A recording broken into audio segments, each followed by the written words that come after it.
It's stunning to me too, because obviously, like, it could be a whole thing. The thing that fucking blows my mind is that there's these academic institutions are essentially hedge funds with like a school bolted onto it, and yet it's somehow, we gotta tighten down the fucking, it's one of the most moneyed institutions in the world, and yet well, I mean, it's a question. I mean, this is like a big thing that has happened over the course of, you know, really like the last like 30 to 40 years, with every other like negative trend that emerged out of the sort of like neoliberal world order in the 70s and 80s. But like, you know, obviously private institutions, private, you know, schools of, you know, private colleges, private universities or whatever, were always predicated on some kind of profit model and endowment and stuff, versus like state schools, which might get small amounts of donations, but are really, you know, their revenue is generated by taxpayer things. And then, you know, and for a long time there were these sort of like token tuitions, especially to the state schools, where you would pay something, but it was like, you know, vastly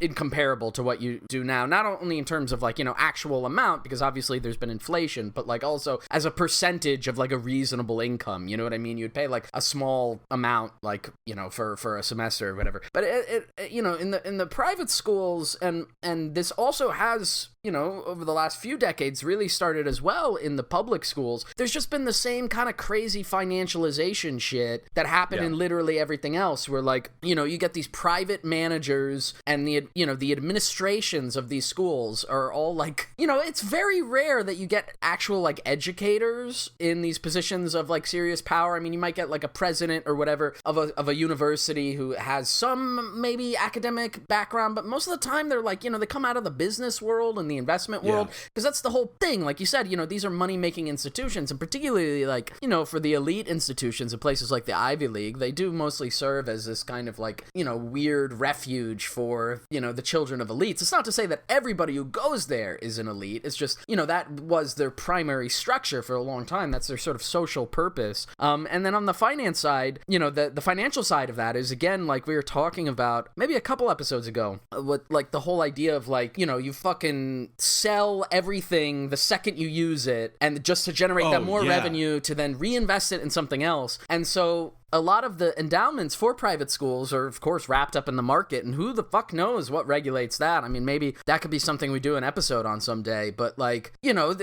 some of these schools, like, have took a huge hit when the market turned down. Now, I'm sure some of them have been recuperating as well, but as a consequence of that, they're seeing, like, we don't have long-term operating budgets anymore, especially at the schools where they spend lavishly, you know, on a number of events and research centers, and there's all kinds of, like, token positions and degrees and stuff, and there is like a lot of like chaff basically at the top of that structure. But of course, like in any other austerity measure, the first thing that they'll do is they'll cut things at the bottom, which means, you know, cutting services for students, cutting the, you know, the kind of maintenance staff, the security staff, you know, further fucking over the actual like professors and faculty. And, you know, there's been a big move over decades to basically turn everybody into temps and adjuncts and stuff, so you don't have to pay them long-term pensions or whatever, give them, you know, tenure status and that kind of thing. And then on top of it too, I think the other big cost-cutting thing that we might see come out of this whole moment is a lot of financial administrators at these various schools, especially in this panicked moment, they're looking at their operating daily costs or whatever, their monthly fucking budget spreadsheet, and they're realizing suddenly, oh, now that we've moved all of our classes and stuff online, we don't have to pay like people to maintain the building. We don't have to pay for coffee in all the offices. We don't have to pay janitors. We don't have to pay security guards. We don't have to pay IT people. We don't have to maintain all this stuff. And so I think that there's a good chance that this kind of big shift that's happened in the academic world may continue. Like, even if, you know, the rest of society goes back to normal, I mean, in the same way that a lot of other jobs are probably realizing now, hey, like, we could actually do telecommunication, you know, or whatever, working from home shit. Telecommuting. Yeah, telecommuting. Yeah. And, you know, we don't have to pay then all these extra things, right? And, you know, for some people that will work out in the sense of, like, you know, I am kind of a homebody, and I do prefer in general to work from my own house, but I'm lucky to have some kind of setup to do that. Not everybody has a setup to do that. You know, then it offloads the cost of, like, hey, you know, that internet bill we have to pay at the office. Now, instead of us paying that collectively, all of you guys will just pay your individual internet bills or whatever. And what the fucked up thing about that too is that if you have your own LLC, let's say you're self-employed or something, whatever costs you have associated with this, you can deduct Right, from exactly. your taxes. Yeah, Right? exactly. Like even like the 400 square feet of your home, let's just say, that you have allocated to your home office can be tax deductible from the rent or from the mortgage or whatever. But I don't know that you can do that if you're just like working for a corporation. Yeah, no, for sure. I mean, the thing is, like, just to speak from a bit of my own experience, with my institution, they have been somewhat flexible and good about this. But again, it's all like, it's not like all together there. It's not really clear. A lot of these things are weirdly like means tested. Like you could get like a grant, a technology grant to help set up your like home stuff if you don't already have it set up. But like how you get eligible for that money depends on like all these other factors. And it's, it's the same question then of like for, people I could imagine in corporate setups too, like, how much is that company going to be willing to help you? I'm sure some companies right now are like, again, they're running it down the line. They're saying, if we give people X amount of money to work from home, we can save X amount of money in the long term. So they might be, able to provide you with some of that. But the other consequence of that too, is like, and this is kind of just speculation, but I could imagine that like, I know with a lot of people who do like working from home, right? You usually have to do it on some kind of secure server or even more so on secure hardware, meaning like specifically company hardware, which then, if you're not used to that, that is in a weird way or has the potential to be an extension further of like workplace surveillance, but now in your own home. And as you've pointed out, it can blur the boundaries of those two spaces, which depending on your situation might not be so bad, but it is kind of troubling to think that we might be entering a moment where, already the expectation for a lot of jobs is that like you're on call even when you go home, and I'm not even talking about like absolutely jobs that are traditionally considered things like as emergencies. I mean, there were times when I was working in like an office and I would get like emails at like 8:00 about shit I had to do the next day, and I was just like, I'll read this in the morning. Like what? Exactly. Why are you sending this to me? Why are you sending this to my personal email? But for the record, it is inside of the realm of possibility to modulate and make better worker protections for exactly those things. For instance, if I'm not mistaken, in France, it is illegal for managers to email their employees or try to contact them after hours. Right. And it's here's what it also begets, which is lost in the discourse, is that they're bad managers. They can't do the things efficiently to be able to get the work done during work hours because they know that they can, here in America, that they can contact you after work and there are no worker protections for those things, then it just means you get contacted after hours and it's inefficient. Yeah. We would be better with our day if we had fucking shorter working hours. Yeah. And that's one of the things that blows my mind about like the thing that the managerial class, let's call it, guys like Andrew Cuomo, Trump, they're talking about this stuff. They want us to get back to work, and it fucking blows my mind that we are doing anything more, that we are going back to working 40 hours a week after this thing. Like, this should be an opportunity for us to assert to say, hey, fuck off, guys. You're the one that created this problem in the first place. We're only working 30 hours a week from now on. And it would force corporate entities to become more efficient with their time. Yeah. It would adapt. I mean, realistically, for anybody that's listening, out of your, let's say, 40-hour work week, if we're really being honest with ourselves, how much of that time is actually spent, like, really doing the work? Yeah. And I think the reality is, like, if you are an essential worker, if you work in a grocery store, that percentage is high. You have to be doing shit. If you're a house painter, if you're like a roofer, a roofer's assistant or something like that, like, you are working those 40 hours. But if you're like you were saying, Shane, an administrator at a higher education institution, right, yeah, or if you are a middle manager or a manager of any kind, frankly, come on, yeah. 15%, yeah, 10% of actually doing something instead of just like having a conversation or just standing, leaning up against the door jamb of your colleague's office, shooting the shit about whatever. Right, exactly. But and hang on, I'm gonna fucking go for it here. All right, let's do it. Most of that shit is just illustrating the fact that there is no meritocracy and that it is about your political connections and who you are ingratiated to, and are you at the right place at the right time saying the right thing, and somebody happens to see you saying that right thing at the right place at the right time and thinking, hey, that rhinoceros fell is a real swell catch. We're gonna put him on the Johnson account.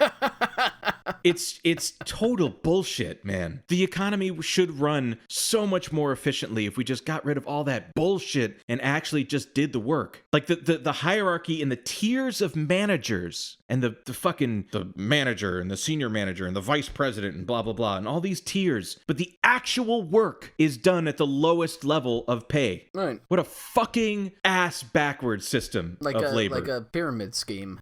Ooh. Yeah, it blows my mind that managers and CEOs, for that matter, get paid as much as they do when the actual work gets done by the most marginalized and least paid people. Of course. I mean, I think to your point, too, like, thinking about actual work hours, like real work hours, right? Like, and towards efficiency. And I think they're honestly, if we're really thinking about, like, some kind of future revolutionary society, I think there's even something to, like, question about efficiency even being, like, important in work. But, like, as of now, right, where efficiency is the thing that supposedly is important, like, it would be much more efficient from, like, a purely capitalist perspective, right, to have those kind of labor protections in place, right? People tend to, I mean, and this is proven, historically, it's proven study after study, the more you kind of give people slack, the better the job they do, right? The more you micromanage them or, like, try to control certain things, like, the worse job they do. And obviously you might have anecdotal whatever that proves that it's not true with one particular person or something, but on the whole, like, in terms of, like, macro economy shit, like, that's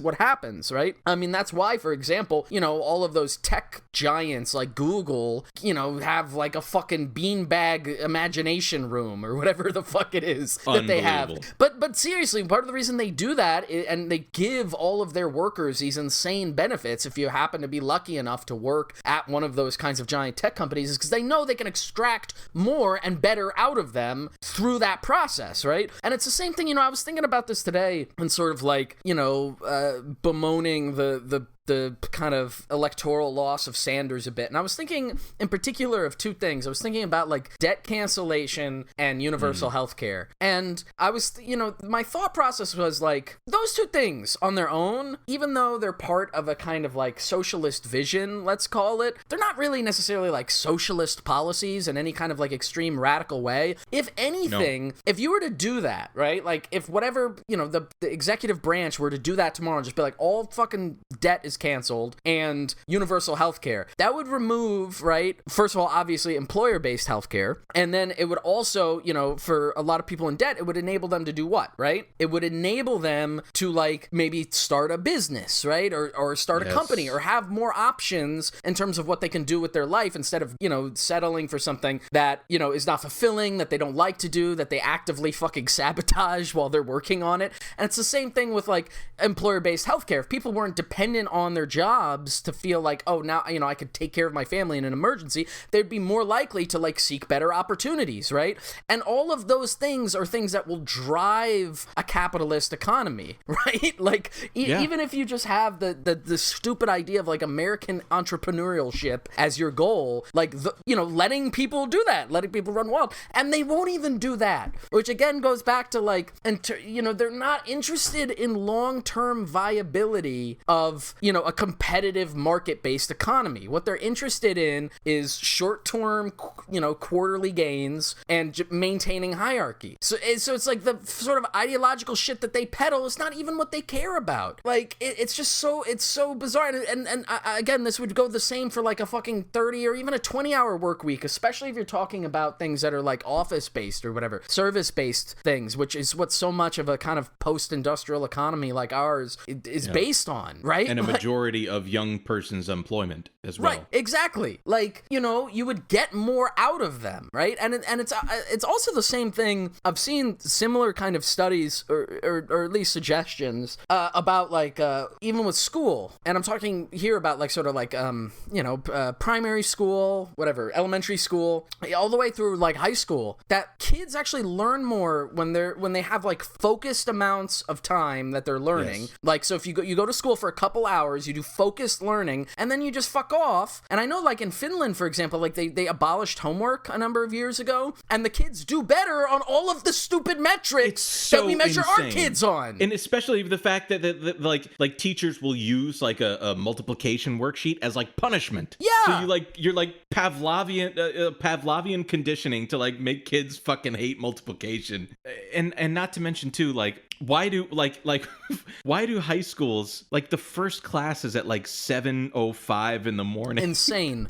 Insane. What the fuck are you doing to these children? Yeah. It's so it's you know, and this is the case like in New York City public schools when they were in, like, the public school system was initially started. It wasn't to like, oh, we want to educate the masses of working class that are here. It was because they had a problem with the amount of just street urchins that were on the streets all day, and they needed to put them somewhere. And if you look at New York City public schools now, they look like fucking detention centers. If anybody's curious about this too, like, the banner image for the Eat the Rich pod account is a piece of Russian propaganda that essentially the gist of it is there's two boys. They're the same boy, but there's two boys. One of which, the kind of sad looking one, it's saying like, this is what your life is like under capitalism. And then the next one, which was this a boy with a high posture, clearly thriving and looking very handsome, playing the violin, playing the fiddle, and it's saying, this is your life under communism. And like the idea behind that, and Shane, you probably know more about this than I do, but like the idea was that you would have the time to be a worker during the day for only as long as it's appropriate, and an artist in the evening, and to pursue your intellectual higher thoughts and pursue your intellectual curiosity, which is what we should all be afforded the time to do, but aren't, because we're commuting and listening to Eat the Rich on your fucking shitty commute.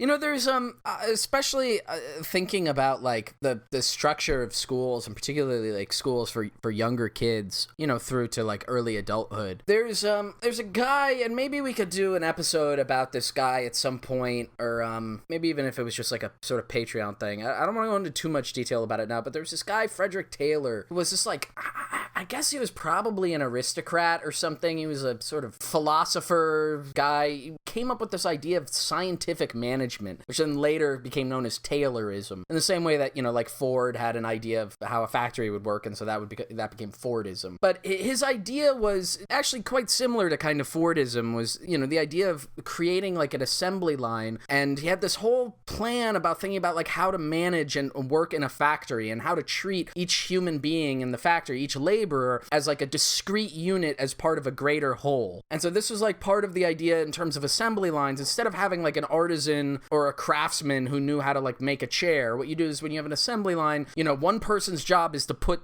this particular piece of wood into this peg, and they just need to do that one particular job, you know, hundreds or thousands of times a day, and they don't really need to know about what the chair is. They're just doing this one precise movement of labor and over again. And so there were a lot of people in this kind of idea. This was like in the late 19th century, early 20th century. A number of people that, you know, capitalized upon this idea. The ones that adopted these processes turned out to be able to, you know, crank out commodities and things at a very high rate, of course, you know, to the detriment both like mentally but also materially of like workers and laborers. But it was a way to conceive of like, let's construct this, you know, this factory as like a organism. And then later he applied his ideas to schools, and he was one of the big proponents of like the public school system. And part of his idea was to create a school system that also ran on a factory logic. In part because he thought, well, this is if it's the most efficient way to build like things, it's the most efficient way to build people and to build character. But also, Yikes. The other kind of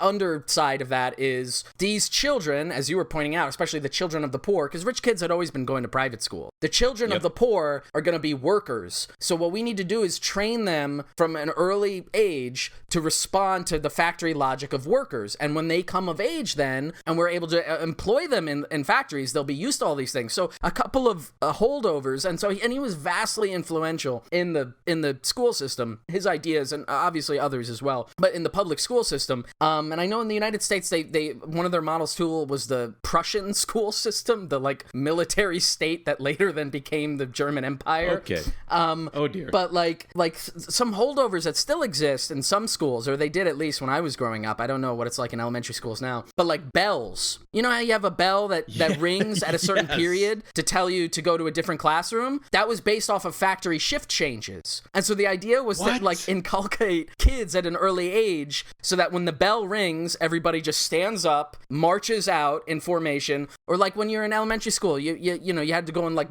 lines to places. Yes. Like you get in line with the rest of your students to go to the next class. Like you line up to go into the class. Same idea. Like we want workers to line up before they go into the factory, or, you know, when they're doing a shift change, we want to keep it very efficient. And of course, there's nothing to say that any of this is good for learning, or the alternative, God, no. you know, the idea of like everybody has to sit at a desk, everybody has to write the same things, you know, that whole kind of like building of conformity, which to a certain extent, depending on geographically where you are, at least in the United States, some of that has been loosened, but you know, but then again, you know, a lot of it came back with the fucking No Child Left Behind shit. Anyway, the point of all this is that even from an early age, like these things are structured to teach you to respond to certain stimuli in a certain way and to think of yourself as deferent to authority. And part of the other stupidity, again, in terms of learning is there's no reason, like in elementary school, you'd have these schedules, or at least I did, you know, all the way through like high school, where it'd be like, you know, you do an hour of this, and an hour of this, and an hour of this, and an hour of this, you know, stretching across almost like fucking 6-7 hours. You know, you have like an English class, you have a math class, you have a this class, you have a geography class, whatever. And it's like, wouldn't it make more sense to just be like, hey, on Monday, come in for 2 hours, we're going to talk about geography. And then on Tuesday, we'll do math, right? Yes. You know, on Wednesday, yes. And it also is better than for the instructors as well, instead of having to repeat the same fucking thing in these weird increments, in these hour loops per day. But, you know, the logic there is to just be able to train people and do this on this huge industrial scale, and then again in a way that sort of mirrors itself off of factory work and prepares people to do that as well. And one of my like grand theories that I'll never prove because it's not worth proving, but is that if the early 20th century public school system was designed around creating efficient factory workers, the modern day public school system is designed around creating efficient office workers. And a lot of the geography of the classroom and the way that they respond to you, and especially the way that now that they've like integrated technology into it, it's all about creating efficient office workers who that way, by the time that you're like fucking 18, 19, 20, 21, 22, whatever, and you go in and you get your first like real full-time job sitting at a cubicle all day, there's some kind of like body sense reaction to that where you go like, oh right, this is me, this is my life, this is what I'm supposed to do. Oh, what the fuck, Shane? Dude, I got all kinds of dreads that have nothing to do with the pandemic. I told you. Christopher. What's up, Chris? All right, we're live. I'm here. Buddy. Sorry about the delay. So where are we at, fellas? Where are we at? Oh, we're just talking about our failings of our public schooling. So are we all products? So we're all products of public school here, correct? 100%. Yeah. Yep. I was in the math science program or whatever. I was in like some fucking I think we've talked about this before. Wait, Shane, I'm sorry. Chris, before you say that, I just had a realization. I was like, what's that? I was like, what are we doing? I was like, well, doing something that we typically do on Eat the Rich, which is we're taking a concept that we knew was bad, and then Shane goes ahead and proves that it's so much worse than we could even fucking fathom. I'm not sure I follow. You had to be there. We'll fill you in later. Well, I wasn't there. Goddammit. It's all right. It's all right, man. Shit. Anyway, sorry. Tell us about your horrible, schooling and era upbringing. Oh, I mean, no, that was it. It's nothing really. I wasn't gonna say it's particularly horrible. No, but I was in some sort of like math. What? I'm so sorry to interrupt you again. But I just spilled my fucking martini all over the ground. I literally did this when we were interviewing Russ, and I did it again just now. It's that martini glass, dude. I only once in my life did I own one of those, and I would make drinks in it. Every time I would spill it. Impossible to drink. Well, I've got it under. I'm not working with the most amazing setup right now, and I'm pulling it out from underneath this desk every time that I go to take a sip. And I was just like, no, you're not going to repeat the same mistake again, right? And here I fucking am. All right, Chris, tell your story Chris, now. You were saying. I'm so sorry. I mean, I wasn't saying anything. Like, literally. I'm so sorry. Literally, the one sentence I was trying to get out was that I did go to public school, but I went to some sort of like math science program that you had to like apply to or something. Mm-hmm. So I don't know. Which I got kicked out of sophomore year, and then just had to go back to regular. Did you? Why? Yeah, grades. Fair. Grades. Fair reason. It wasn't for writing Dale Earnhardt sucks ass or whatever on the fucking... Oh, no. No, nobody ever linked that to me. No, it's funny that you bring that up because, like, yeah, I think about that often now, and, like, that is, like, my formative experience as a poster. So, like, what to the listener, what Shane is referring to here is, I went to, I grew up in Virginia. I went to school in the South, and in Richmond, Virginia, actually, so like, which was the capital of the Confederacy, and there's still a lot of people around there who take a lot of pride in that. So I was at the urinal, in my high school, and I was like looking at the wall right in front of me, and somebody wrote in pen, "The South will rise again," and drew like a Confederate flag and all this shit. And so then like I wrote just below it, "I laughed when Dale Earnhardt died," and, which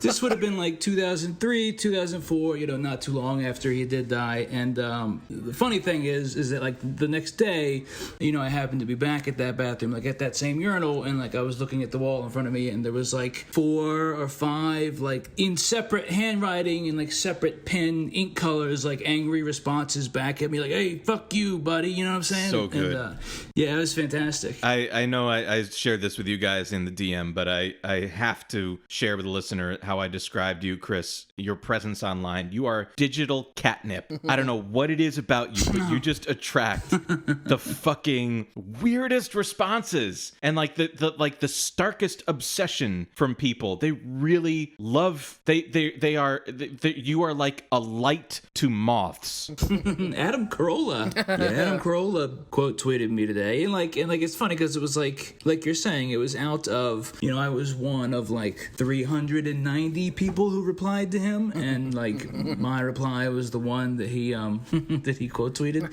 Which like the secret to that is like you just sort of say like very matter of factly, like I think my reply was something like go, "Hey man, I love you on the Man Show. Are you still getting work? I haven't seen you in anything in a while.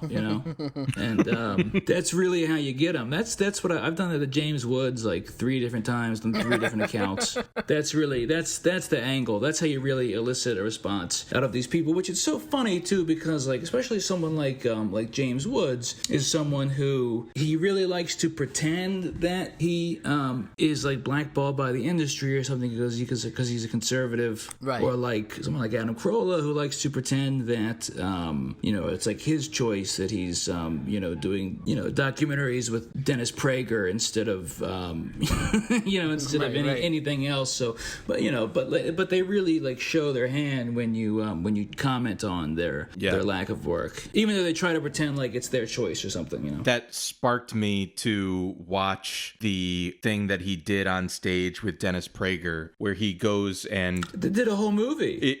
And he specifically the part where he talks about how white privilege is not real. Mm-hmm. Sure. And that, I mean, I don't need to explain how that is it fucking drives me up the wall. And it's especially so callous in something like the global pandemic that we're living through now, because if you've looked at the statistics, 70% of the people that have died from coronavirus in the city of Chicago have been black. Mm. Yes. And it's like empirically at every corner, there is so many more, there's so much data to prove that life sucks when you're poor, but it sucks even more when you're poor and a person of color. Yep. And he is out there spending his time with his fucking smile that looks like his teeth are a row of urinals. And he spends his time trying to explain how, I grew up not so great. My dad had a good job in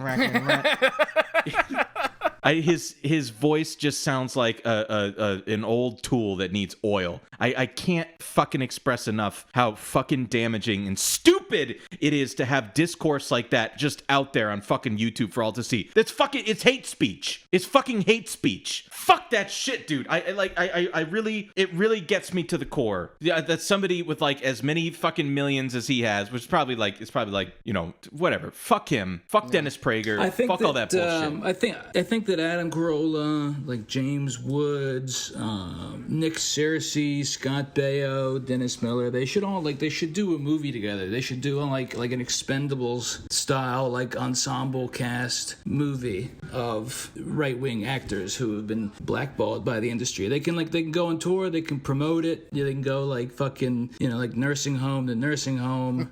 I don't know. Sorry, I'm preoccupied. I'm so fucking angry at that shit. I shouldn't have watched it again this morning, and I did. I just to light things up really quick. Sorry, not to take away from what you were saying. Was that too much? No, it was good. I just really there was something I want to circle back to about the Chris's Dale Earnhardt thing, because like what I love about that story so much is that it is like, when you wrote that and then you get the responses back, and it's such like a predictor of your eventual life as a poster. Like it's such an amazing like origin story, and it just like directly maps onto the type of behavior you engage in and the kinds of responses you get today. And I was trying to think like, do I have one of those? And it just occurred to me, like probably the first internet posting I ever did, I must have been like fucking like 10 or 11 or something, and I went to like communism.com and like it was some forum board, and I like posted something really innocuous like, hey guys, what's up, like I like communism, this sounds cool. And immediately I was denounced as a revisionist by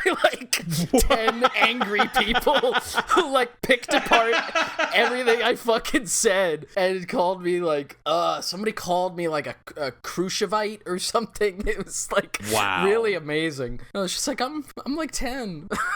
I don't know. That's so funny. Shane, I've showed you as well. So like I used to this was probably about 10 or 12 years ago now. I used to go on Yahoo Answers, and I used to like, I don't even know if Yahoo Answers is even really a thing anymore, but like at the time, at least when I used to like go on there occasionally, like a pretty common thing I would see was people like students trying to get people to do their homework for them, and like sometimes they would like try to hide that like that's what they were after, right? Be like, elaborate as much as you can. Or, that's like, so funny. I need as much detail as you can give me. But then like sometimes it would just like be really obvious. It'd be like, homework help packet, blah blah blah, and they'd be like, in 500 words or in 2 paragraphs, why blah blah blah blah blah. And so like I used to go on there, and so I was like in college just for history and stuff at the time. I was like taking a lot of history classes. I've always been really into history, and I would go specifically to the people who were like trying to get help on their history essays or history homeworks or whatever. And like I would respond to them, and I would give them 500 words. I would give them a couple paragraphs of like, very good sounding, decently written homework in response to their question, but like absolutely literally everything would be wrong. Like dates, you know what I'm saying? Like, people, like who was responsible for what, like I'd give like the president, it'd be the wrong year, and I would just like absolutely everything would be made up. But it would, if you didn't know what the hell you were talking about, oh my god, if you're the kind of person who's going on Yahoo Answers and like trying to trick someone into doing their homework for them, you probably don't know what the hell you're talking about. So yeah, I did that several times. The only one time ever did like someone reply like, you're a fucking dick. So like I guess that they turned that in. No, I remember like there was one time, one of them I remember specifically, my favorite one, I think it's the one I showed you, Shane, where I was like saying that President Rutherford Hayes was like this, great progressive, left-leaning president of the the late 1900s, and like I said that he like tried to pass a gay marriage bill, and I said that it was called the Frederick Mercury Act. Which I was pretty happy with that one. Oh, I gotta turn on the fan, man. It's getting too hot. So good. Oh, Chris. No, so it's funny. So like I said, like in my own academic, career, like I said, I failed out of college, and like I even like failed out of the gifted program in high school, and like, but then I was doing this. I was like doing other people's fake homework, like I should have been doing like my own real homework. I was just fucking with people. Something that sparked my memory from that, like talking about copying homework. I don't know why this popped into my head, but I recently watched a video on YouTube that's not that old. I think it was from 2 months ago, which was Puddle of Mud doing a cover of Nirvana's About a Girl. And About a Girl is one, I think it's my favorite Nirvana song. There's something about it that's just like, there's something enchanting about it. I love that song. And the lead singer, I forgot his name, but his vocals, he absolutely fucking bones it. He absolutely bones it. I don't know if it's like he smoked too many fucking parliaments beforehand. Is that a good thing or a bad thing? What do you mean? No, dude, he fucking tanks. He's trying to it's like a pretty high song to sing. Like, I need an easy friend. It's like, it's way up there. And he's just like struggling to hit those notes. Not at all. Whatever made him choose that song is totally out of his vocal register. I'll never understand. And I think that actually might have to be the outro music for this episode. I've never listened to Puddle of Mud. I mean, I've always just assumed they were a bad band. Oh, they are. I wasn't watching that because I thought that they were something in my normal course of musical repertoire that I would want to listen to. I was sent it by a friend of the show specifically because it was bad. And speaking of bad music, other friend of the show, the lead singer from Trapped, who like we've mentioned on here before. And I was just delighted to see he blocked me several weeks ago, like at the height of his meltdown. But it's pretty funny that like even though he's blocked me, I still continue to see, like, I guess he's still fucking melting down because I keep seeing I continue to see him like popping up on my timeline, being quote tweeted by other people, like notably Ice-T, like quote tweeted him several times yesterday. It's like, I've never even heard of you, bitch. I'm dying to see the I'm waiting probably by the time this comes out it'll have been put out. Gregory Harden. Greg Harden for the Green Corn Rebellion show. Because he debated him. Like Greg said something on the timeline. I don't know if he added him or something like that. And the guy was like, "What the fuck are you talking about?" And Greg was like, maybe we'll hey, I'll debate you or something. He's like, "Name the time, name the place." And then he didn't show up for it. And then the next day, I guess they eventually connected and did it. But I'm dying to see that. Like I can't. I mean, what's going on in your life? Like if you were part of a very specific genre and had your heyday with, let's be honest, the one song I know about them is Headstrong, right? I don't know shit from them after that, and that was 20 years ago by now, bro. Right. Like same thing with Adam Carolla. Like we all knew him from The Man Show because that was on Comedy Central in like 1998 or whatever. And Loveline. Notably, the thing about Adam Carolla is that, like, he's always, pretty much everything he's done, even up to now with the Dennis Prager documentary, like, he's always, like, second fiddle to somebody else. To Dr. Drew on Loveline and, to Jimmy Kimmel on The Man Show. Which Jimmy Kimmel also fucking sucks. But, like, he's, he's got his own late night show at least. Yeah. Like, Adam Carolla, he is a notably unattractive guy, but he's not like ugly. He's just like jarring to look at somehow. I can't even like put it articulately, but like he's terrible to look at. I hate looking at his face. His voice is worse somehow. He is not particularly insightful, and he's a racist piece of shit douche. What the fuck was ever his appeal? What person, who did he know in Hollywood that was like, you know what, Carolla, you're a real swell guy. I'm going to give you a little leg up here. What happened that got him in that position? As a boy who was in middle school and like the first part of high school when The Man Show was at its the height of its popularity, I watched it. I enjoyed it. There were sketches, like there were times that I found Adam Carolla funny. There was one specifically, I remember one like hidden camera type thing from that show where he was like a gas station attendant and was fucking with people in like hidden camera. I thought that that was pretty funny. Like telling him they put like he's like up there. He was like in New Jersey or something. He was like filling people's gas tanks up for him. He's like up there, there you go, 20 gallons of diesel. And like whoa. You didn't put like, there you go, $20 for the diesel. You didn't put diesel in there, right? He's like what? That's pretty good. That's pretty good. And I remember him having like the spray bottle of the windshield wiper fluid, and he was like spraying that on someone's windshield and like squeegeeing it for them, and then like taking the top off the bottle that was supposed to be the windshield wiper fluid, and then like taking a swig out of it, putting the top back on. I thought that was pretty good. The best we can say is that he was absolutely hilarious to middle school boys. yeah. When working with material more than likely written by others. I was just gonna say, yeah, exactly that. All right, so you're gonna hate this, all right, which is exactly why I wanted to. I honestly, when I read this today, like I was a little upset, and I was sitting looking at my phone, and I was like scrolling through some of the news shit. So I scrolled upon this Forbes article from 2 days ago. Now, keep in mind, Forbes is quite a capital-friendly, I'll use the term loosely, journalistic institution, and yet they explained very explicitly, and I'll read the headline, how some rich Americans are getting stimulus checks averaging $1.7 million.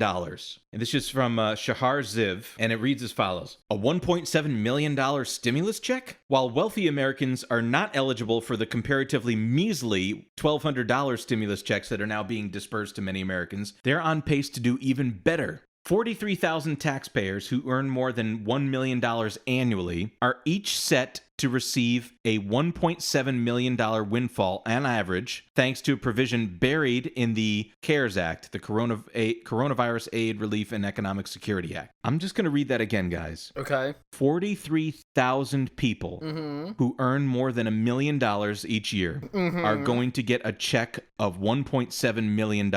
Do you not like job creators? Is that why you're trying to call out these 43,000 American patriots? It's called trickle down. It's called trickle down, Dwight. Oh, it's trickling, all right. I didn't say what I wanted to say, but parody, actionable, non-actionable, you know what I'm saying. No, parody actionable. You may or may not be surprised that some of the language conveniently inserted into the $2.2 trillion Coronavirus Aid, Relief, and Economic Security Act skews heavily in favor of the wealthy. The provision doling out literally millions of dollars is aimed at a limitation that was created in 2017, as you'll remember, when Republicans overhauled the tax code. It temporarily suspends a limitation on how much owners' businesses formed through as a pass-through entities can deduct against their non-business income, such as capital gains, that they use to reduce their tax liability. The Joint Commission on Taxation report, suggested by Sheldon Whitehouse, who's a senator from Rhode Island, and Representative Lloyd Doggett, whatever that is. Sheldon Whitehouse and Lloyd Doggett. Please, sorry. It's like fucking Andy Griffith characters or something. Anyway, they concluded that suspending the quote pass-through limitation would cost the government $90 billion in 2020 alone. That is your money, $20 billion of your money. If I'm not mistaken, that's like literally 100 Flint, Michigans. No, wait, hang on. I didn't do those multiplication shits so good. 400 Flint, Michigans. Fuck! Anyway, for those earning $1 million annually, a tax break buried in the recent coronavirus relief legislation is so generous that its total cost is more than the total new funding for all hospitals in America and more than the total provided to all state and local governments. Oh, come on, man. Someone wrongly seized on the health emergency to reward ultra-rich beneficiaries, likely including the Trump family, with a tax loophole not available to middle-class families. This net operating loss loophole is a loser that should be repealed. Of course, these are just words. Let me just stop for a second. So what we just learned, guys, to me, is more fucking horrifying than I think anything that I could think of that's happened during this coronavirus thing, is that they cynically put into this legislation that anybody earning over $1 million would be omitted from a tax loophole that made them have to report their pass-through earnings. And as such, they are getting a check for $1.7 million. Absolutely none of this is surprising. I mean, this is, right? Disaster capitalism at its finest. They'll find a way to exploiting this. They never met a disaster they couldn't exploit. Mm-hmm. What's even more fucking stunning to me, guys, is that I spent all morning getting bombarded in my mentions with Nancy Pelosi defenders, and yet I haven't yet watched that video she posted. I haven't had the stomach for it. Don't bother.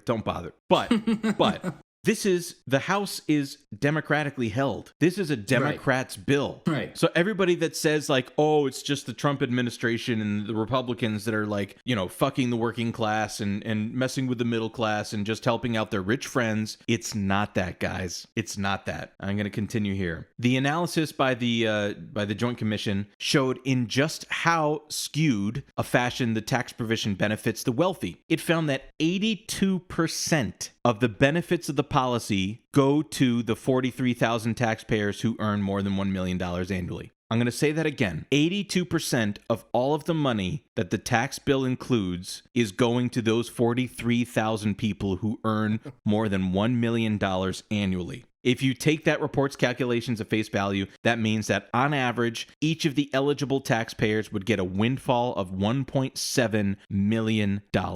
Again, these are already millionaires. I'm getting closer and closer to the mic like a fucking psycho. I'm so fucking angry. $1.7 million going to these people. Oh, they got a great picture of it, just a douche in the sun wearing a fucking bow tie, playing croquet and smoking a cigar. Literally, guys, Forbes, what are you doing? What are you doing? And meanwhile, the $1,200 a piece that has been made available to the rest of us, I mean, they seem to have made getting that, or knowing if you qualify that, as complicated as possible for the lowest income of people. I was lucky enough, I received mine today. Mine came through. But I already had, oh, nice. In 2018, I filed taxes, and I received my refund check from the government, direct deposit. So, I was one of the lucky ones that they already had my direct deposit information on file, so I was able to get mine pretty much immediately. Now, there's some confusion, with people I know in my day-to-day life, people I've spoken to, as to whether or not they qualify for it, as to whether or not they're getting any money at all, how they're going to get their money.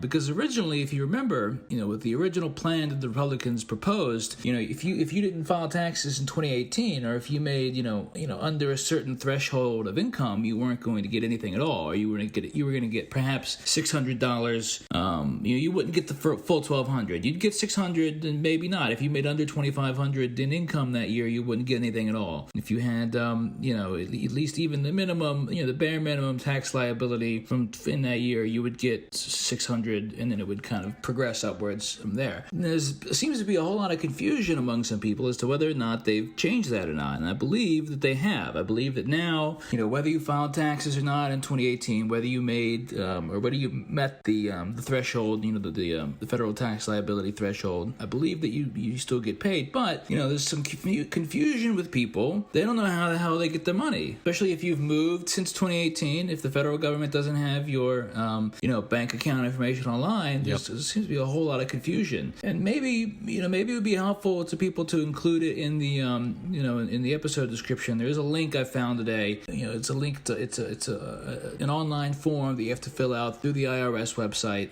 if you did not file taxes in 2018, as to how to go about getting your money. I want to make sure everybody gets the goddamn money. Yeah, let's do that, because this shit's confusing, and it's confusing, unfortunately, for the people who more than likely need it the most. People who for one reason or another didn't were unemployed in 2018, didn't file taxes in 2018, didn't made less than $12,000 in 2018.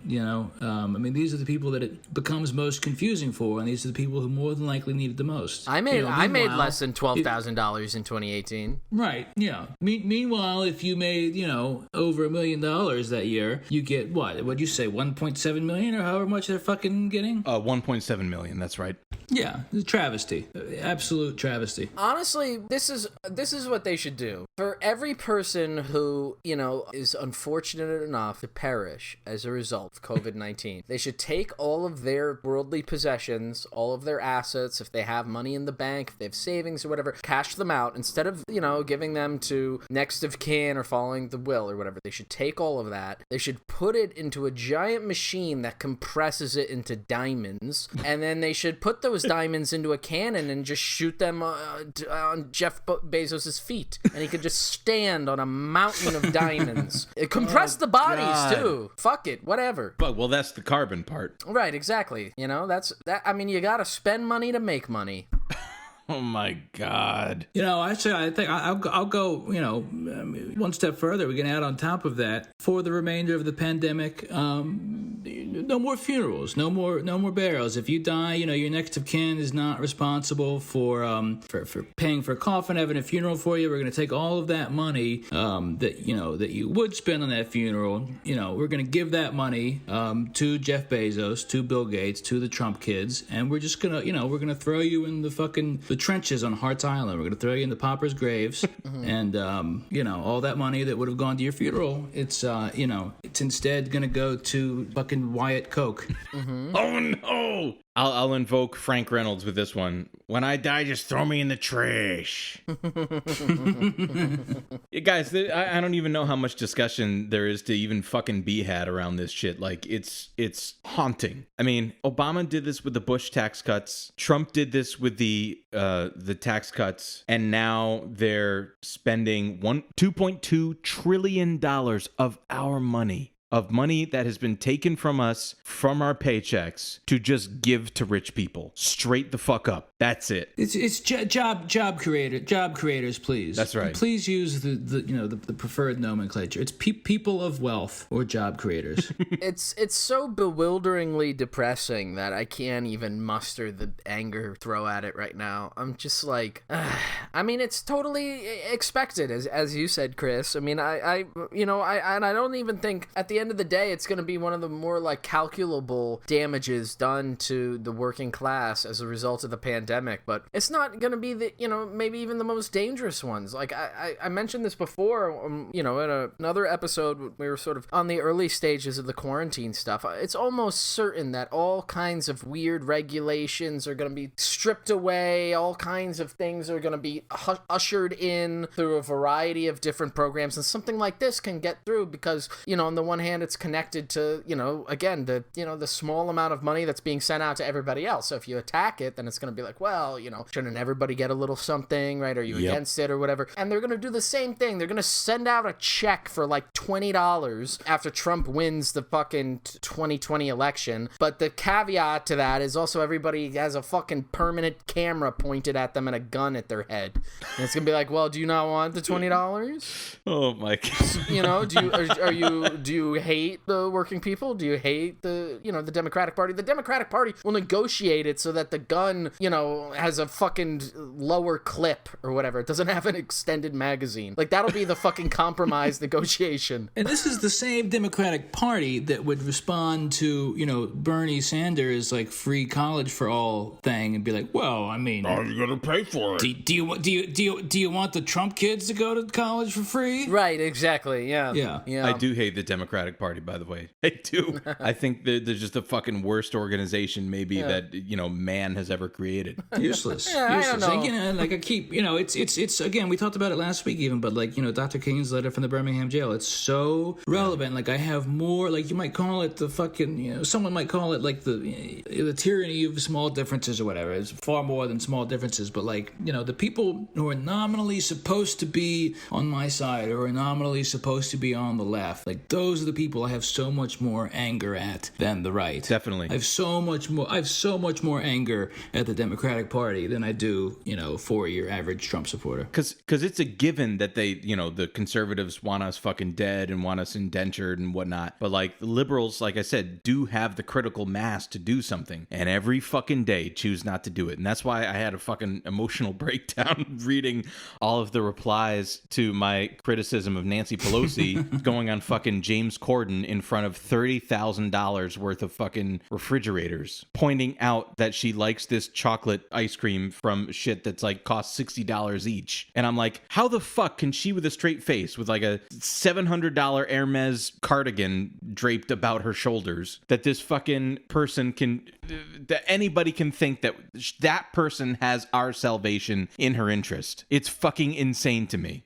One of my favorite, I'm reminded of one of my favorite, tweets, like out of touch rich person tweets that's come out of the pandemic so far was a couple weeks, I don't know if you remember, a couple weeks ago, Chrissy Teigen had some post about this like great, like gig economy, like food delivery service or something where you could like order like if you wanted like, really fresh, good fucking like brisket out of fucking like, Texas, or if you wanted like some like specific type of like, St. Louis type barbecue, you get like this meal prep kit where they'd like overnight it to you, and like people were like looking through like, the stuff that was available to order, and it was like $300, $400, $600. Oh, yeah. It was like, just like, it was like a food service for like an extremely wealthy person to have like an authentic fucking plate of like Texas style beef brisket overnighted to them from fucking Austin. Yeah, we're gonna get you Tabasco sauce, but we're gonna send you the entirety of Avery Island in Louisiana.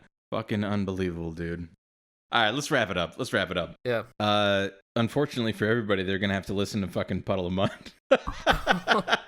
No, I'm putting my foot down. No? I'm putting my foot down. What should we close it out to? I don't know. Actually, you know what's a fucking great song? You know who I've been listening to a lot lately? I know this may not be very timely for you young hip kids, but it's music from the 30s. Yeah, that's right. The 1930s. Yeah, put the Puddle of Mud in song.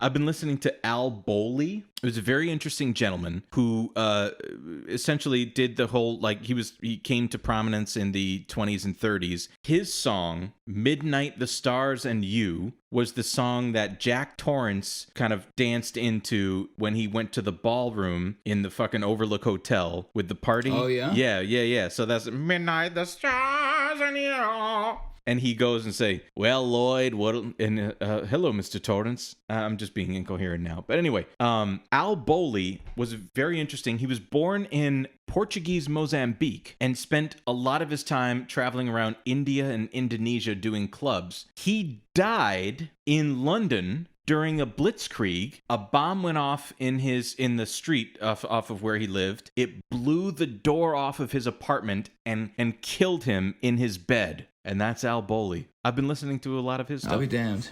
Yeah. I'll be damned. None of this will make the cut. So stay cool. No. You're cutting out all the shit I said, and you're leaving this in. No, there's just going to be a 7-minute long void that everybody's going to wonder what we were talking about. Just cut the whole thing. We're scrapping that episode. Yeah. It's just... Mulligan, starting done. Again. Welcome back, everybody, to Eat the Rich. If anybody's listening to what we're saying now, it's just because we've cut 7 previous minutes of completely inappropriate material. I just to the listener, I want to say as well that I never go off on tangents while recording that I know I know are going to be cut because I have more respect to you as the listener. I don't want to derail the entire program by going off on something that I know is going to be cut. So we'll just stay cool, folks. That's the thing that differs between me and you, Chris. Not only do I not have that respect for the audience, I don't even have that respect for you guys. Oh, God. Yeah, cut. Stay cool. Did I ever send you guys the video I found on YouTube that it was like a CGI cartoon somebody had made that of like all of the Jokers fighting each other, and it was called like Joker Fight Who Wins. Oh man. And it has holy shit. It's not all of them, but it's the 3 most recent ones. It's Heath Ledger Joker, Jared Leto Joker, and the Joker, the most recent one. Joaquin Phoenix. Oh, so it is. So it's pretty new. It's got Joaquin Phoenix Joker in it. Yeah, no, I mean this was made this year, and please it's send so it to me. good because not only is it like, you know, a ridiculous fantasy space that was created, but it's also like whoever did it like does the voices of all three Jokers. Oh my god. Yes. Who was the first hell one? yes. Cesar Romero. Yeah. Cesar Romero. He was like the original. Cesar Joker. Romero was the classic And one. then you have Jack Nicholson Joker. Great Joker. Hey, Bruce Wayne. Yeah. I always thought it was just Jack Nicholson. He's not really doing a bit. You're so right. It's just Nicholson. Yeah, it's just in the same way like the Penguin is just Danny DeVito. But that's amazing. That's probably the best. Well, no, comic book that casting is of all time. fantastic, though. The best- That is the best very, very Batman good. movie. Best, yeah. Probably definitely the best Batman movie and Yep. the best comic book casting ever. Man, I kind of want to. I kind of want to watch Batman Returns again. Oh, and Christopher Walken in it is too. Yeah, It's yeah. He fantastic. plays like the scumbag It's so corporate good. guy, and Yeah, like he's like a Trump. Yeah, yeah. He's like a Trump style. well, it's interesting because he's like a Trump guy, but also Danny DeVito as the Penguin runs for mayor, and Yes. he does it in a very Trumpy Right. way. And the best part about it is there's a scene Because he like the bit. bites the nose off of somebody. Well, he's like really gross and, you know, like disgusting behind the scenes. Yes. But the whole scene at the end that like Batman ruins his mayoral campaign is like there's a scene where like the Penguin is like tormenting Batman and Batman like records what the Penguin is saying, and the Penguin is saying stuff like you know, I can't wait to kill and eat all the people of Gotham. He's, you know, I hate them. And so during one of the Penguin's like pressers when he's talking, Batman like hacks the fucking loudspeakers and then plays that clip of the Penguin talking, and you know the whole crowd turns against him because at that point they're really into him. And the only thing that's wrong with that scene is that today, if Batman hacked the things and played that, the Penguin's poll numbers would go up.